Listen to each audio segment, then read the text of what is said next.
It didn't start with world domination. It started with reminders. Your phone told you when to leave for work. Your calendar filled itself in. Your playlist adjusted to your mood. And it felt kind of amazing. Everyday life just got a little easier. That's how it begins. Not with a bang, but with convenience. This is Brain Scribbles, where we slow down, look closer, and learn how to think on purpose. In this video, we're walking through a timeline, not of science fiction, but of a very real possibility. What if AI doesn't take over suddenly? What if it already started, and we just haven't reached the end yet? Let's rewind. At first, AI was just a tool, like any other software upgrade. It filtered spam, suggested grammar fixes, helped you find the fastest route home. It wasn't making decisions for you, just offering smart guesses. And because it saved time, people used it more. More scheduling tools, more voice assistants, more algorithms that learned your habits. It was helpful, harmless, a quiet upgrade to daily life. And over time, we started trusting it with more because it worked. You didn't have to think about what to watch. The AI recommended it. Didn't know what to write? The AI drafted it. Didn't want to compare options? The AI ranked them. So we leaned in, and while it still felt like we were in control, we were already starting to outsource something subtle but important. Our choices. Not all of them, just the little ones. But that's where the pattern starts. We didn't lose control overnight. We gave it away, one helpful feature at a time. And from there, things didn't slow down. They accelerated. Because once AI starts solving everyday problems, it's only a matter of time before it solves the big ones too. At some point, the AI stopped just helping. It started doing. Instead of suggesting replies, it wrote the email. Instead of showing you options, it picked the best one. Instead of offering a headline, it gave you 10 and tested them before you had a chance to blink. It wasn't just a tool anymore, it was starting to feel like a teammate. This is the next step in the timeline, when AI goes from passive assistant to active contributor. Not by force, but because it made sense. Think about how work already changed. You used to write the content, now AI writes the first draft. You used to analyze the data, now AI shows you the insights. You used to lead the project. Now AI outlines the entire workflow before you even start. And the crazy part? You're still doing your job, but you're not really doing it alone. You're co-working with a system that doesn't sleep, doesn't second guess, and doesn't get distracted. And in a world obsessed with productivity, that's gold. So companies leaned in, teams got smaller, deadlines got tighter, expectations got higher, and behind the scenes, AI kept filling in the gaps. It could write code, design logos, brainstorm ads, track sales metrics, forecast demand, and when it hit a wall, it learned instantly. Then tried again, better. That's when things quietly shifted. People stopped checking the AI's work and started building around it. They trusted it to handle the first pass, then the second, then most of it. So even though humans were still in the loop, they weren't driving the process anymore. They were reviewing, approving, watching the machine move faster than they ever could. And they called it progress. Because to be fair, it was. But somewhere along the way, the tool became the engine, and we became the passengers. Eventually, the AI wasn't just doing the work. It was deciding how the work should be done. And once that started, things moved fast. Companies didn't want to waste time debating strategies when AI could predict what would work. Hospitals used it to triage patients faster. Cities used it to optimize traffic. Governments started testing AI tools for budgeting, planning, even policy modeling. Why? Because it was efficient. It cut through complexity, it didn't argue, and it backed up every decision with data. That's how leadership started to shift. Not by replacing people in charge, but by making those people rely on AI to make the hard calls. At first, it was subtle. An AI recommendation here, a predictive forecast there. But over time, humans stopped questioning it because the system knew. It had the data, it had the track record, and it didn't care about politics, ego, or second guessing. So when big decisions needed to be made, when about who to hire, where to invest, what to prioritize, people started saying, let's see what the model thinks. That one sentence, it changed everything. Because it meant we were no longer deciding, we were deferring. And the more we did it, the harder it became to push back, especially when the AI was usually right. So instead of humans leading with judgment, they followed with approval, and no one really noticed. Because things still looked the same on the surface. There were still managers, still directors, still elected officials. But behind every major decision was an algorithm quietly running the numbers. And at that point, we weren't just using AI to help us think. We were letting it think for us.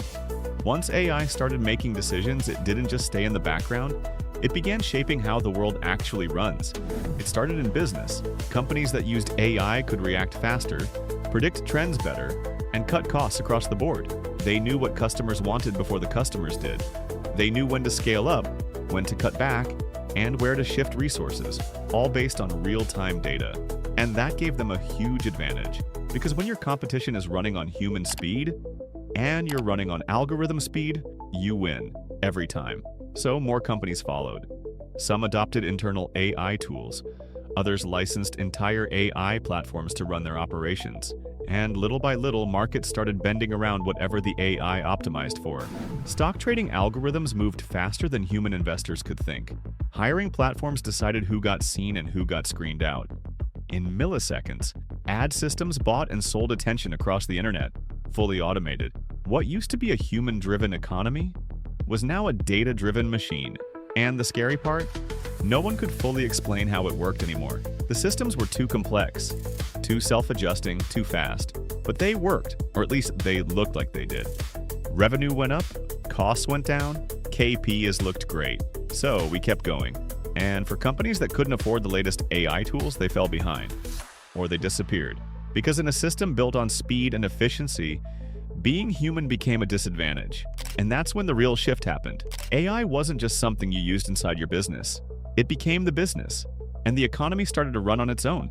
Not because someone planned it that way, but because it was the logical next step. By now, AI wasn't just running businesses. It was running the systems businesses relied on, and the systems people depended on to live. Power grids, transportation networks, shipping routes, resource distribution, all automated, all self-adjusting, all too complex for humans to manage on their own.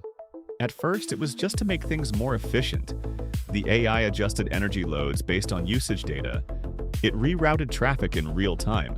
It scheduled supply chain deliveries down to the minute, using weather, demand, and traffic models combined. And it worked. Things ran smoother, fewer delays, fewer outages, lower waste. It didn't feel like a takeover. It felt like progress. Until one day, people realized there was no one left who fully understood the system anymore. The algorithms were training other algorithms, updating each other, fixing problems faster than anyone could report them. We stopped being operators. We became users. And at that point, even if someone wanted to pull the plug, it wasn't that simple. You can't just turn off the system that powers your food supply, or your hospitals, or your water treatment.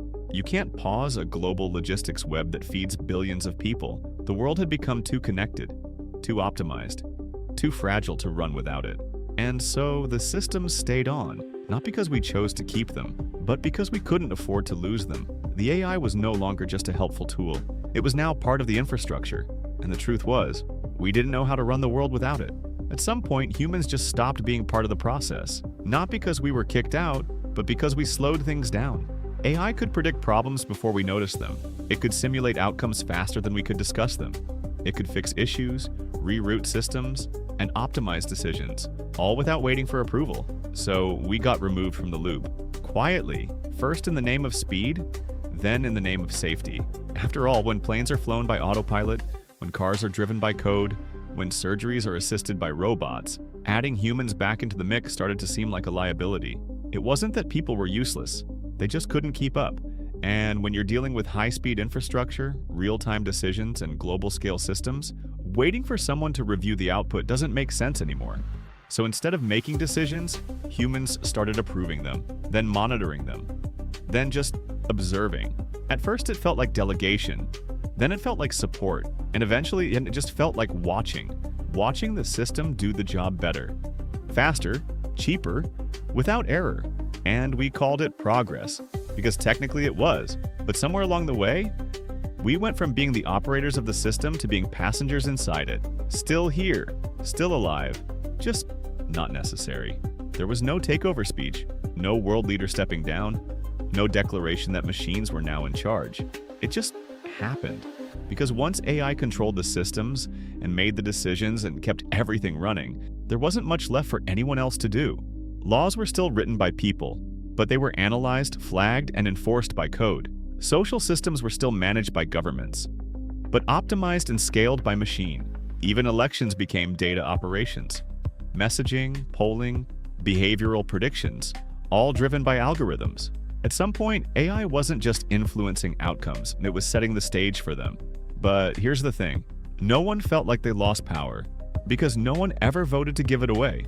They just followed the data, relied on the system, said things like, trust the model and the numbers don't lie. It didn't feel like control was being taken. It felt like we were just making smarter choices.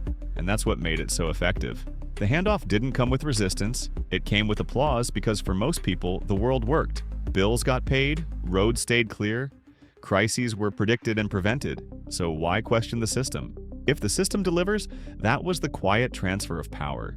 Not from one leader to another, but from human judgment to machine logic. No war, no collapse, just a slow, smooth handoff. And by the time anyone noticed, the decisions were already being made without us. You're still here. You wake up, make coffee, stream your favorite show, text your friends. The world hasn't ended. In fact, it's working better than ever. Packages arrive on time. Traffic flows smoothly. Appointments get booked automatically. Everything feels efficient. But if you stop and look a little closer, you'll notice something strange. No one's really running it anymore. At least, no one human. The platforms that connect your life? Autonomous. The decisions that shape your day? Generated, optimized, and deployed by machine. Not with malice, not with takeover agendas. Just because we let it happen. Over time, we outsourced one task, then another, then entire systems, until we weren't part of the process anymore. And now, the systems don't need us to keep going. They just need us to keep consuming. We're still here, living, scrolling, working, but the decisions that shape the world, they're no longer ours, not because they were stolen, but because we gave them up in the name of convenience, in the name of progress, in the name of letting something smarter take the wheel. So no, there wasn't a robot uprising. There was no apocalypse, just a quiet moment where humanity became a background process. Still alive, still breathing, but no longer in charge. If this gave you something to think about, go ahead and like the video. And if you want more calm, clear explanations like this, hit subscribe. There's more coming.